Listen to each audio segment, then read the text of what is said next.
It's early January and it's cold outside, around 12 degrees.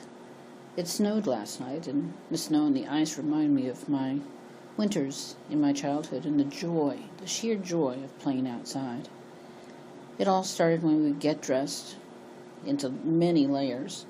First the long underwear and the light socks, then the sweatpants and the long-sleeved turtleneck shirt, the heavy socks, the sweater, the winter jacket, outer ski pants, hat, boots, gloves. I looked definitely like the Pillsbury dough girl by the time I got out, and my brother Tom looked much the same. The two of us would waddle on downstairs through the basement and out to the garage, where we collect our fast flyer sleds, and out into the bright, white, sparkling snow. I grew up in Connecticut with a sizable hill in the backyard. It was about 45 degrees. It was long, too, like 500 feet. It was the sledding hill in the neighborhood. After a snow, the neighborhood kids would come on over. Robbie Barton, Liza Green, Mark Forsyth, sometimes the Bucklands, but they were a little bit older and a little bit too cool. And we'd all trudge up the hill.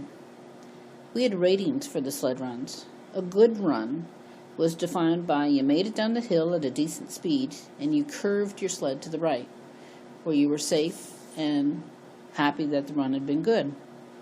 An excellent run was when you zipped down the hill and across the stream bed by going over some large granite stones that typically were packed snow by that point.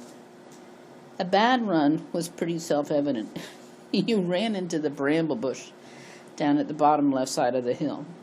Basically, your sled didn't turn for you.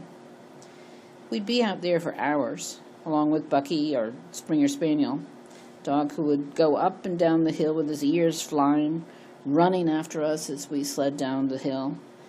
And I tried to teach him to pull the sled uphill, but that never worked. Our faces would be beet red, and our hands and feet would be numb, but still we kept on going. It would often be getting towards dusk when my mother would ring the dinner bell. We'd yell goodbye to our friends, drag the sleds back to the garage, take off our white, icy gloves and our wet, icy hats, and start peeling off the layers of clothing as we came into the basement. I'm 62 now, and I haven't been sledding in years. I'm thinking maybe it's time. Maybe I'll head out this afternoon to watch the hundreds of kids sled down Art Hill in Forest Park in St. Louis. Maybe I'll ask one of them if I can borrow their sled.